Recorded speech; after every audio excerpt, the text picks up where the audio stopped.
Do you like pants? We have pajama pants! Visit the official Necrit merch store for pajama pants! Pants!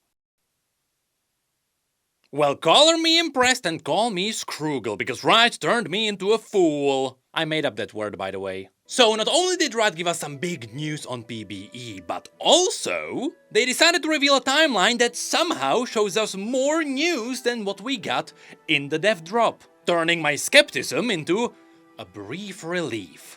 And that's because we still don't know how the rest of the year is gonna go. But one thing stands true. After the last dev drop, it became apparent that in order for League to get the big update in 2027, some things have to be set up. And for the most part, the setting up means cutting back a little. And so we learned that 2026 will only have one champion, we won't have more minigames, the story links between Season 1 and Season 2 shouldn't be that big, Season 3 should be entirely standalone, and so overall things might be looking sketchy, but at the same time, one thing is saving League, and that is casual play. And that is because ARAM Mayhem is kinda carrying everything else. The thing is, the skepticism comes from one part. While most people can agree that League doesn't really need more new champions, the champions themselves are simply not as valuable if you have 170 champions, but you kinda do need them to link the story that might be happening in the universe, not to mention comics or even cinematics. And since the next champion should arrive in Season 2, which means they are months away, surely the comic with Xin Zhao's Requiem would be the last one of this season, right?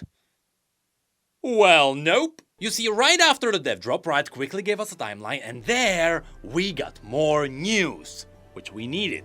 And so now, let's dive into all of that. First of all, let's tackle the comics. The Requiem comic is now live, and interestingly enough, it is not exactly the same as the video we saw before. For some reason, the comic in the client doesn't have the last scene where Yunara travels back to Ionia. And right now, we don't know if that's a bug or if potentially it could be a secret. Perhaps it is a scene you have to unlock somehow, and that is because there is one additional thing, and you can get it by clicking on the Etwa at the end of the comic. If you do that, you can play a song of your own.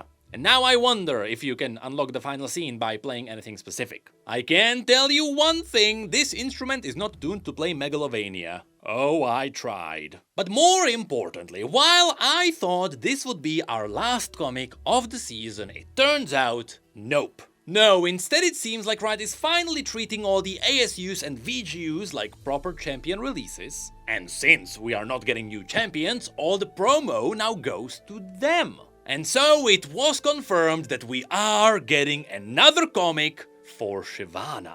It should arrive in 2 weeks, and it is called The Winged Protector. Now yes, the Winged Protector is the name that Kale always held, but here you can see that it is likely referring to Jarvan riding on the Silverwing Raptors. Also, you can clearly see Shyvana in the background, which is how this ties to her, which also means that in this comic we're gonna see Jarvan fighting Noxians, then losing, running away, and Shyvana saving him. That is also why in front of Shyvana you can see what seems to be a Noxian. They have a blade that kind of looks like a key. It somewhat reminds me of Draven, but it also could be because they have the fur on the shoulders, just like Draven.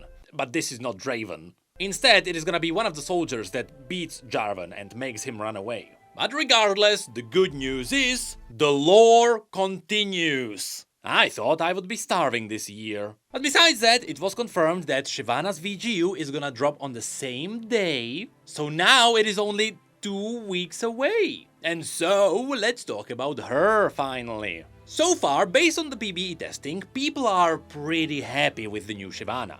Especially visually. That entire side landed flawlessly. However, based on the gameplay and the feedback from PBE, some changes were made already. And for the most part, the complications have to do with her passive, so we'll get to that one last. So first, her Q is a good old empowered attack, like before. Though now it also has AoE damage, and that's because, you'll see it's gone from her W. But more importantly, previously this ability was known for the double strike, and now you can still get the double strike, except you have to cast the ability twice. Meaning now you can do your auto attack, reset, or you can just do one auto attack and then reset twice to still clear the wards just like before. Now, visually, you will see that the first hit is always a punch and the second hit slams her tail. But when she is in her dragon form, she also gets a third Q, which is a big old chomp.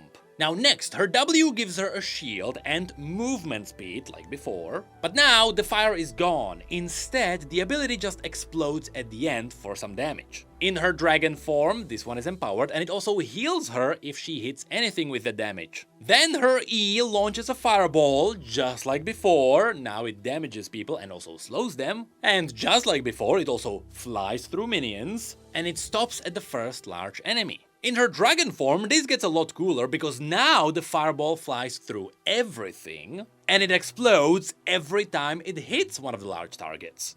This is what then creates the flame path, which was previously present on her W. And visually, it just looks awesome. Then finally, her ultimate actually turns her into a dragon. This dragon gets bigger with every rank of her ultimate. And now, whenever she flies over an enemy, she fears them, which should save Riot a lot of spaghetti code. But of course, we skipped her passive, and there is a good reason why.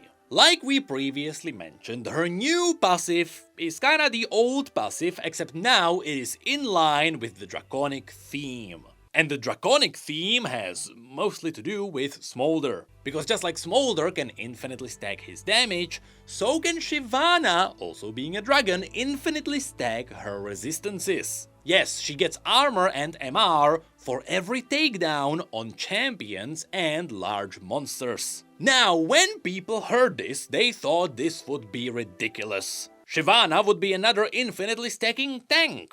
However, when this hit PvE, people noticed one thing.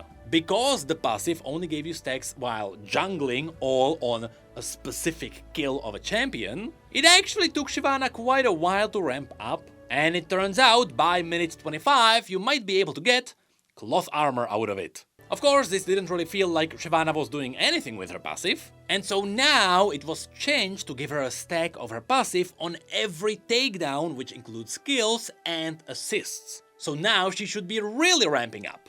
It's not really a draconic theme, but now it works. Of course, to balance it out, every stack gives her less resistances. But it is functional. And for the most part, that's it for her kit. As I mentioned, most of the Shyvana mains are happy with what they got, though there is still a decent portion that doesn't like the passive, and there are other people who wanted to see bigger changes to the kit. What people might be missing though is that this VGU was very successful at making people interested in Shyvana again. Because the general audience now really sees her as if a new champion came out. And of course, whenever there is interest, you have to cash out on it. Did you get your pants? And so all of her skins were reworked to make sure that happens. And so, with a quick summary, let's go through all of these. If you want to see more details, of course, Skin Spotlights put out a long video that goes through all of them. So you know where to go to get more details. So first, Iron Scale Shyvana now joined the D&D team.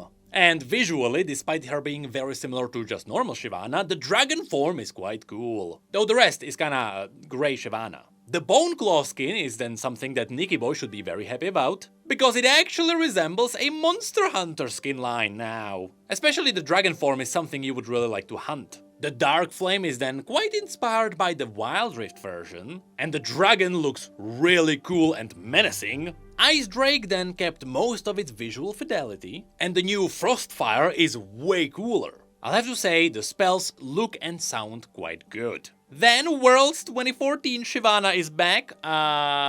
She looks fine. It is close to the original, it is now fire combined with holy magic, though the dragon form looks kinda smooth to me. Then there is Super Galaxy, which also kept most of its original vibe. And the dragon form perhaps looks the most outstanding out of all of them, because it literally stands out. And there is Ruined Shyvana, which people still love, despite the background. And this one really looks like a corrupted dragon that Viego would be taking over. Lastly, there's also the Immortal Journey Shyvana, which is your good old Eastern dragon, if it had wings. And yes, the aquatic details on top of the fire are still there. But that is it for the skins. Now, we should also mention that Riot did confirm there is gonna be a special leg day bundle, and Skin Spotlights found the assets for that bundle.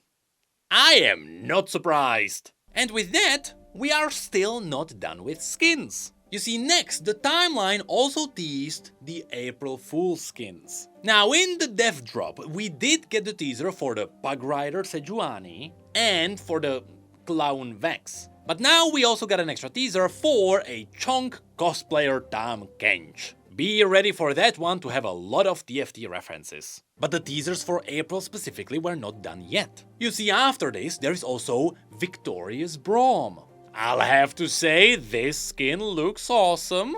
It did get my ranked half tingling again. And it was confirmed that Master Yi will also get a mythic variant. Now yes, this is the new kind of a gacha skin that takes animations from an old legendary and gives them new visuals. Surprisingly, despite the jokes, it seems like overall people like these skins. And their success is kinda an indicator why Riot keeps pushing them out.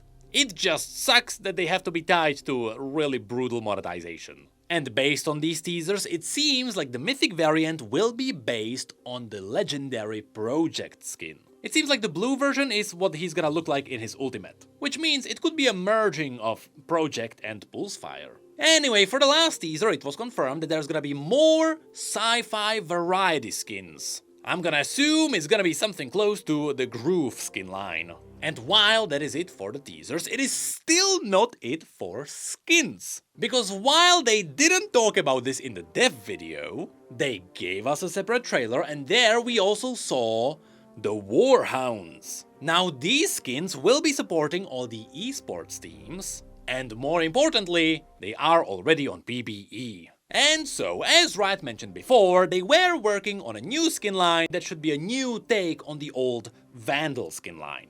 And it turns out it was turned into the Warhounds, which is a motorbike gang. And so first there is the Warhound Warwick. It makes sense. It's a hound. Now in his recall you can see that he turns into a bike engine and he revs it, which kinda sets up the entire theme. On this skin specifically, you'll be seeing a lot of bright blue and bright pink as well as metal and blood. What a combination. Also yes, he does have sunglasses on, even though it's really hard to see. His W then revs up the engine, but there's no engine, so it just doesn't look as cool as the hyena skin. I just feel like something's missing here. But yes, at least the ultimate gives us really cool bike sounds. And that's kinda it.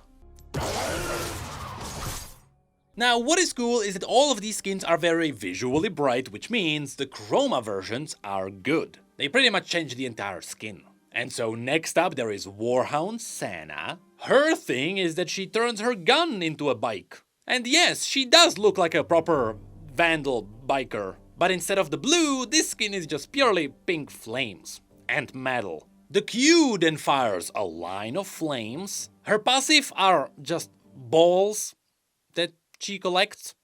I have no idea what those are supposed to be. At least make it like links of a chain or something. Then her W sends out hounds to root her enemies. Her E then revs her engine and she turns into a metal ghost. This one looks really good, but what's even cooler is that her allies are turned into metal hounds. Those are the ones that really stand out. Then her ultimate summons a hound head that bites down and fires the laser, and I've seen some feedback, and there are people who don't think the ultimate really has an impact. I'm not a Sana main, so I can't speak on that. But again, because this skin is about pink flames, the chroma skins work quite well. Which then takes us to the last Warhound, which is Warhound Naafiri. It's a Warhound, literally. The gimmick of this one is that she turns into a bike wheel. And for the most part, that's it. Now, because most of Naafiri's skins are about the base model is good. It actually has a body of a bike. Her Q then sends out a shard of metal with flames. The W summons more dogs with the revving of an engine. And her E turns her into a wheel as she jumps. And I have to say, it is a shame that her ultimate doesn't really have any special effects. I would have loved it if she turned into a wheel that would be spinning on the spot during the ultimate, but that doesn't happen. Thankfully again, the chroma skins give her a good variety. And finally, that's it for the skins. So yes, while the official dev drop had a few gaps, it seems like there is a lot of news after all. But don't worry, there is one more thing that you might have missed. Even though we are slowly saying goodbye to our only minigame of 2026, that game is still getting updates. And if you jump in right now, you'll be met with attacking Noxians. Yes, this is all a tie into Noxians attacking Demacia and Jarvan running away and stuff like that with Shyvana. But yes, the lore continues. And we're not even done yet. The best part is yet to come. Did you get your pants?